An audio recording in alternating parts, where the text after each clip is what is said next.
Welcome to the PharmaSource podcast. In today's episode, I sit down with Scott Schliebner. Scott is a clinical development executive and advisor, and we talk about the challenges and opportunities around clinical trials, such as the patient recruitment problem, key trends for 2024, and his advice for how biopharmas can navigate the complex CRO industry. Scott, welcome to the PharmaSource podcast. Great to have you here. Thanks for having me. Looking forward to it. So you've obviously done a lot in your career around clinical research, patient recruitment, building clinical trials businesses. But right now you're a fractional chief commercial officer. Am I right? Right now I'm supporting a variety of smaller early stage companies, and it's very fun to be helping early founders and CEOs get some traction with their organizations. But yeah, they're all focused in that space around clinical trial support, patient recruitment, data, things like that. Perfect. Well, could you tell me about that, please? How do you go about supporting these emerging biotechs? Sure. Well, there's, I think it starts with this clinical research, clinical development space being, in a lot of ways, has been, fairly archaic. We've been operating very similarly for many, many decades. Now, COVID came and produced some interesting challenges for us, and it forced us as an industry to adopt some things and evolve and try some new ways of operating, right? Mostly around decentralized clinical trials and bringing things directly to patients. But the industry is very risk averse, right? Every project, every new clinical trial is critical, and it's not something you want to sort of experiment with new approaches with. So we end up kind of rooted in the way we've done things. So why is that important? That's important because there are a lot of opportunities to improve areas of clinical development. There are a lot of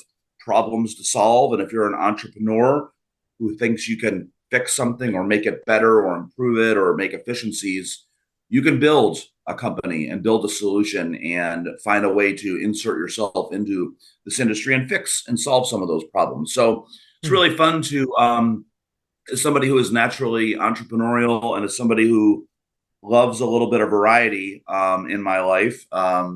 It's great to be able to help people. It's great to be able to see kind of what they want to do and help them get from kind of 0 to 1. And so I enjoy that quite a bit. And it also sort of inadvertently allows you to, I guess I'm in a position where I see a lot of different things and I see a little bit of a survey of the industry because I am touching lots of different things. So that's been a little bit of an interesting unintended benefit that I am a little bit more, maybe more aware of what's out there in general, as opposed to being really deep and immersed maybe in just my own firm. So it's been fun. Yeah.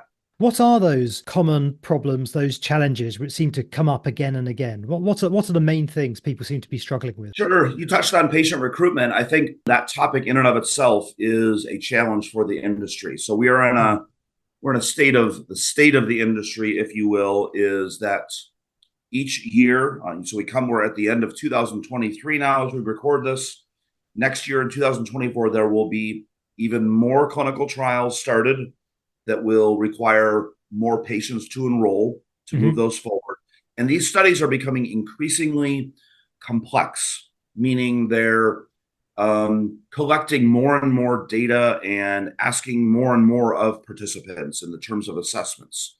So this has created a little bit of a backlog wherein very few patients, very small single-digit percentage of patients who are eligible for a trial actually ever find out about a study or participate, right? So we have a patient recruitment problem where more than half of all clinical trials are behind schedule due to enrollment delays.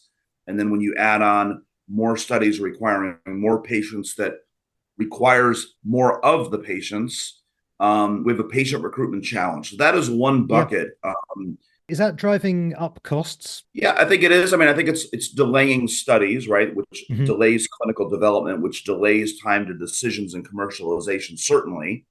It also drives costs because you have, in a lot of studies, you have a percentage of clinical sites that never enroll a patient, but they've been invested in to start them up and manage and communicate with them. So there's some wasted resources there. then I think there are lots of efforts underway to recruit these patients, and that has costs associated. Then lastly, I mean, even when we recruit patients, because we're putting them in studies that are challenging, we have a fair number that drop out and don't complete. We have we have a retention problem as well. So all those different variables result in delays and costs. And so, I mean, that's one area that is a problem, quote unquote, Yep, that yep. I think a few people are trying to tackle and fix. As we go into 2024, from your view across the CRO space, what do you think the main changes are going to be? Well, I think all industries, there was an article that Bill Gates put out, I think yesterday, saying 18 months from now, we'll see AI really immersed in everyone's daily lives. Mm. And, you know, I don't know, my crystal ball is not so crystal clear. However, I'm seeing more and more of, you know, AI, ML, natural language processing used to sort of sort through lots of data and find help match patients to clinical trials, Yep. things like that. So I think AI is obviously a trend. I think in pick an industry.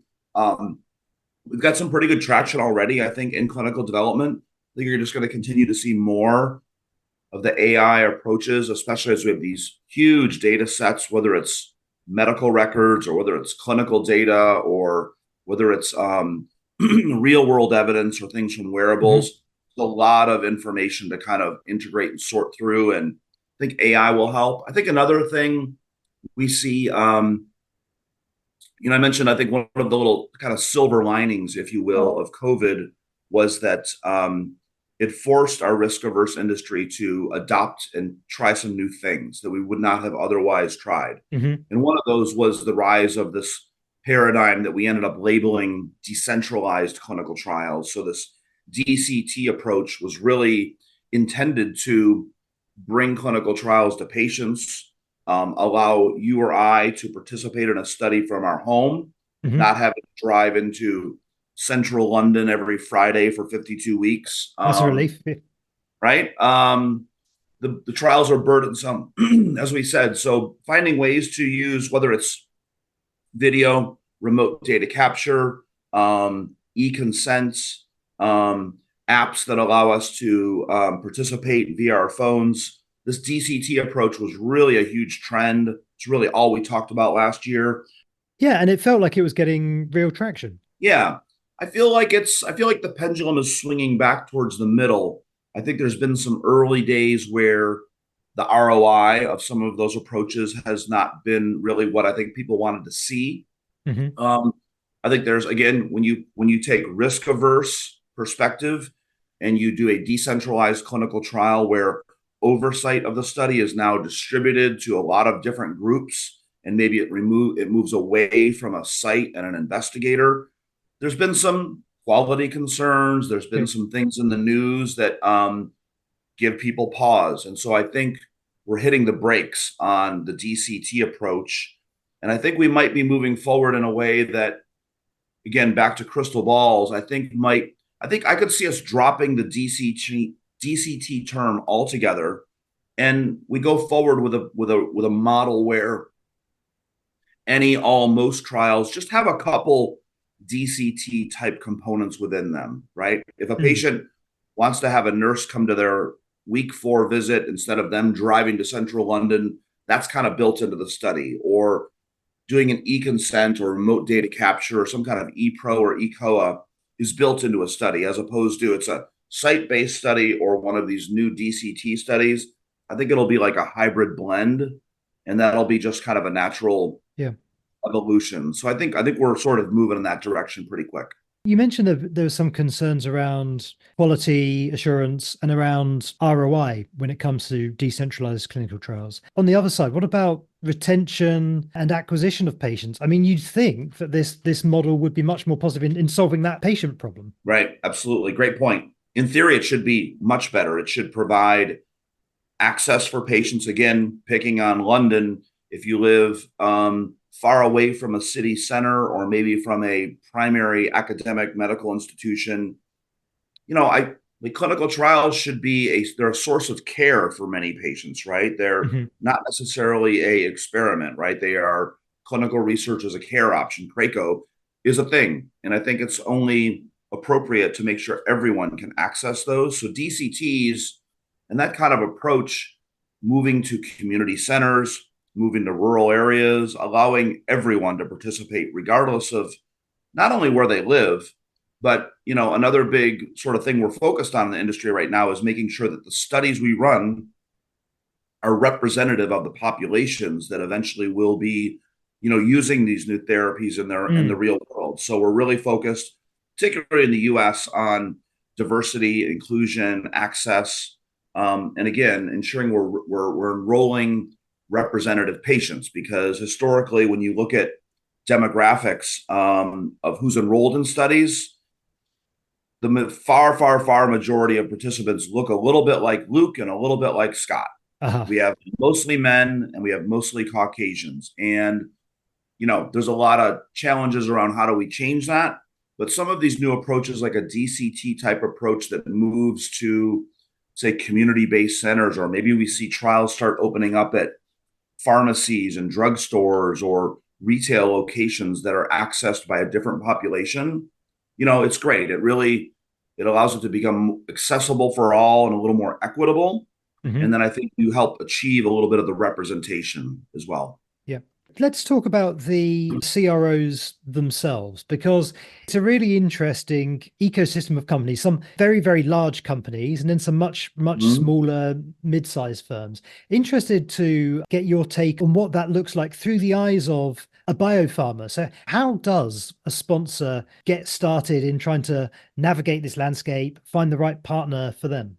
Sure. Well, for the audience that isn't super familiar or working in a CRO, it is a good sized industry that exists, and I think it exists outside the views of a lot of people, right? I mean, Mm. my mother doesn't still quite understand really what I do for work, right? The CRO space, though, we have some very large public companies. There's several that are sort of accumulated at the top of the food chain, if you will. But then it's highly fractionalized, and there's a lot of medium and smaller size firms. There's a lot of niche specialty groups. So if you're a biotech or a pharmaceutical company, and you've decided on a model where you're going to keep some core staff that are part of your firm, but you're going to outsource primarily a clinical trial where, you have an uptick in the effort needed, right? And the Hmm. FTEs and the people you need, and then that drops down. It doesn't obviously make sense to build all that out.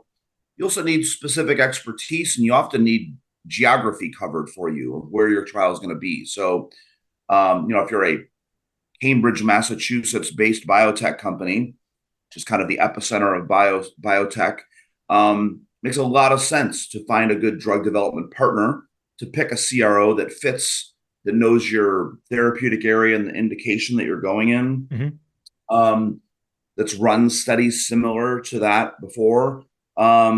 But we do have an interesting mixture right now, again, in that CRO space, where we have some very, very large companies that are big and global and can do anything, and they can do anything anywhere. Um, but I've also found that those groups are also, because they're so large, taking on a relatively small project from a Cambridge, Massachusetts biotech company doesn't really quite move the needle for them. It's Hmm. not super important to them. It's not really a priority to them. So I think you have a lot of biopharma customers looking for smaller and mid-sized CROs that can still have the capabilities that they want, but someone that can match them in terms of size, flexibility, nimbleness. They're looking for a little customer support. So if this phase 2 clinical trial is not a very big priority to large CRO number one, it might be a really nice project and a big priority for a mid-tier CRO. So there's a Mm. dynamic there that I think is evolving. And with some of the tough economic kind of headwinds that are out there, we might even see some more acquisitions or consolidation in the space as Yeah. well. So it's always very dynamic. So it's interesting to keep our eyes on Yeah. that. Size is one factor. So making sure that your business is close to being as important to them as it is to you, because you've sunk Mhm. your everything into developing this treatment.